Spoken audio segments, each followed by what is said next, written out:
Across the globe, the collecting and harvesting of marine algae has often taken place by the poor, disadvantaged sector of the communities, and most commonly by women. Traditional harvesting practices give way to modernized, mechanized, and commercialized seaweed production. Men enter the picture as the leading harvesters. Nevertheless, non-mechanized harvesting of seaweed continues worldwide, especially among the poorer sectors of the societies.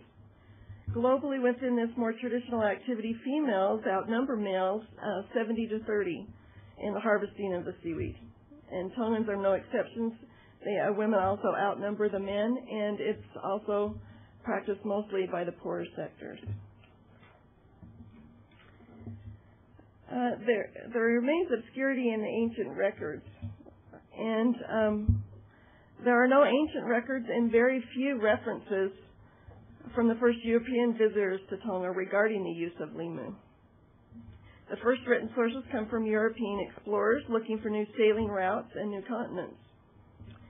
There are some problems with these accounts in that they have influenced their lack of documentation regarding limu and women's marine gathering. First of all, they barely spoke the language, and they relied on translators from other islands who also did not speak the language. Thus, they were unable to converse with any depth, and although they did record valuable information from their observations and in some cases produced detailed drawings, their in-depth interaction was based on the elite upper-class individuals that they mostly associated with. As a result, the explorers' observations were in general based upon what the elite upper-class people were doing, not the lower-ranking individuals who were the most likely to have collected limu. There is some evidence through illustrations and descriptions that early explorers noticed women gathering from the tidal flats.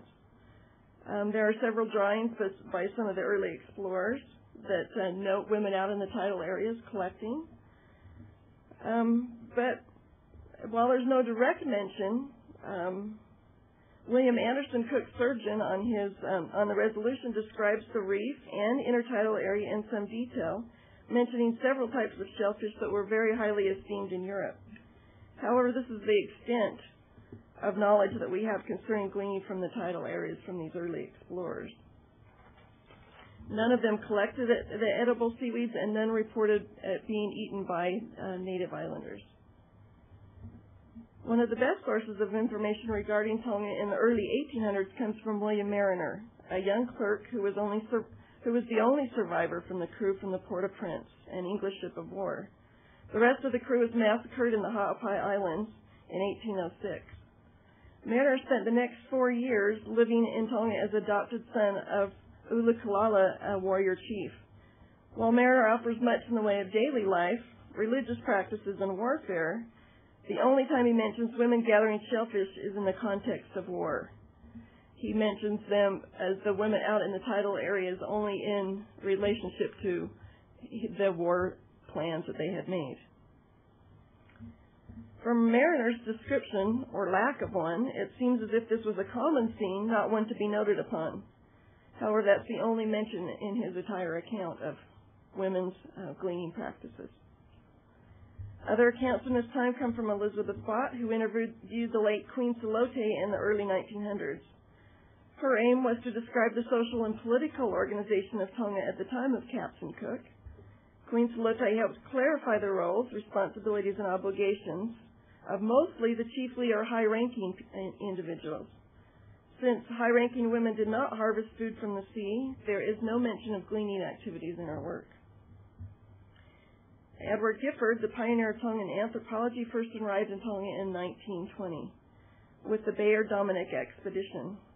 He stayed in Tonga for 9 months, interviewing knowledgeable people about the past. His work is important for general understanding of Tongan society. But once again, he also does not document any specific information about women's gleaning activities.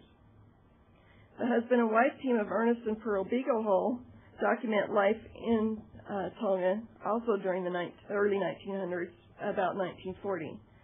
Their work is unique in that it documents ordinary village life rather than focusing on the upper-class elite. However, once again, Even though the focus is on common villagers, they mention very little about women's fishing practices. Contemporary ethnographic records, too, are generally void of information regarding limu usage. Only 2 master's or doctor's theses out of 120 written about Tonga from all over the world deal with any sort of fishing practices, and none cover limu other than inshore marine exploitation. This suggests that there may be a built-in bias in much of early literature, perhaps deriving from the fact that most of all the early accounts came via male explorers. Tongan studies at large have been dominated, even through much of the 20th century, by male researchers. As Patricia Howard states in her work on women in the plant world, the domestic realm is largely non-monetized, and the women-plant relationships within it are largely invisible to outsiders. She goes on to say, up until at least the 1980s, Western sciences were dominated by a man-the-hunter model. This portrayed women's contributions to subsistence through plant gathering as part of the domestic realm and as insignificant. She also quotes Fadigan as saying, "Men are still seen as actively and aggressively engaged in procuring food and defending their families, whereas women are seen as dependents who remain close to home to trade their sexual and reproductive capacities for protection and provisioning. These models effectively omitted the female half of the human species from any consideration whatsoever." And sorry, I forgot to do our little pictures here as we go along. So let me see if I can get this to come back on. Here we go. This is a picture of a particular type of seaweed that's used in Tongan there quite a bit.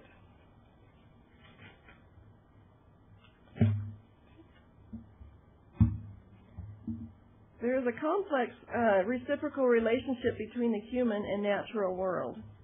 Desirable characteristics and distinctive features present in notable plants are intrinsically linked with our own destinies. The symbol for beauty in Tonga is represented by the Polynesian introduced halala, Garcinia sessilis, which is highly revered for its fragrant flowers. And the halala is so highly esteemed in Tonga that it is featured in many songs, poems, and festivals. It's also used for medicinal purposes. All ritual, official, or ceremonial occasions. The girl to form a drink, which is a mild narcotic, producing an euphoric but clear-minded state. Early settlers introduced kava to the Pacific Islands from Micronesia. Another powerful plant in Tonga is the ufi, or yam, Dioscorea alata. Dioscorea alata is cultivated for its edible tubers.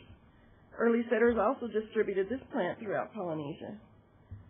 Ufi, along with bark cloth, woven mats, large pigs, and kava, are the appropriate gifts for high-ranking chiefs or kings. Ufi is given at important ceremonies such as the Inasi, or the Harvest Festival, weddings, births, and deaths. Ufi is the most expensive root item sold in the markets today. Not only does the harvested tuber, if kept dry, last for months, but it also has the most desirable texture and taste of all root crops. All of the above plants are mentioned in legends, songs, poems, and Tongan lore. Their long-standing yet complete association with Tongans is well documented. Each of these species is well represented in all 4 island groups in Tonga. All Tongans, including small children, recognize them. Most of these crops now require human intervention in the form of planting, cultivating, and harvesting. There are many parables and legends associated with these plants. All of them have been well documented as well by Europeans.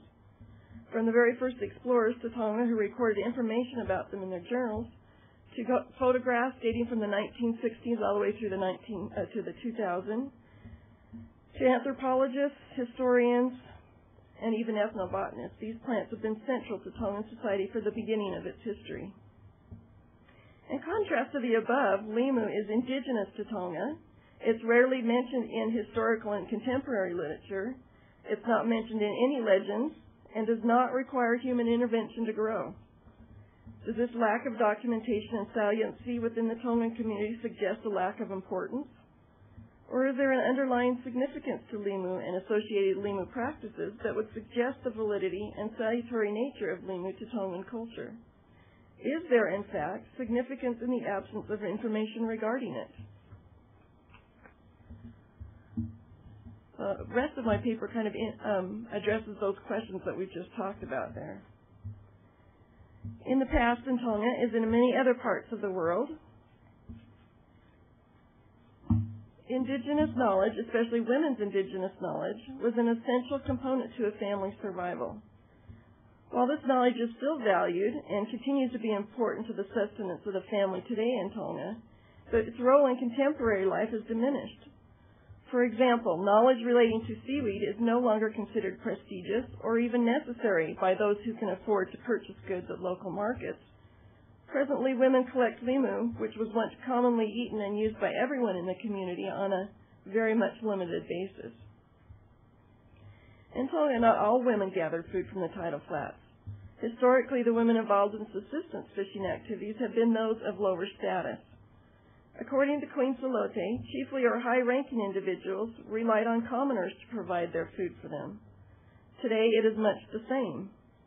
Usually only those women living near tidal areas who are economically poor and are the ones who glean for their own families and to sell to others at the market. The act of wild plant gathering continues to be associated with poverty, simplicity, and lack of specialized skills. But in fact, gathering requires extensive ecological knowledge, and combining a botanist, an ecologist, ethnobotanist, and an oceanographer. Such an individual must know plant properties, weather patterns, cultural uses, and cultivation strategies. Margaret Chapman notes that not only do the collectors and gatherers need many physical skills and techniques to gather their food, but also, as the contact of traditional oceanic women with the marine environment is in most cases a daily one, they have had the opportunity to accumulate considerable knowledge. This knowledge also includes the daily and seasonal cycles of which affect marine organisms.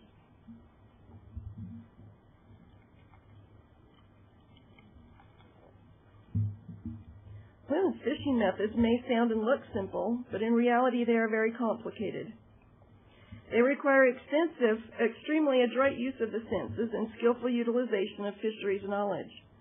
For example, Mai and Alita Tubo, with whom I have worked extensively over the past years, know the location of many specific types of limu, what type of year they can be found. For example, fuafoa is abundant when the breadfruit is ripe, and how to harvest, clean, prepare, and preserve them. They also know the difference that environments can make and how they change the appearance of the same species of limu. When it's growing on the reef edge, limu fuafua grows very tightly and condensed with small, round branchlets. But when it grows in a protected inner bay with very gentle water movements, it grows spread out with large trumpet-shaped branchlets. The women's knowledge of other marine sources is just as extensive. They can locate clams,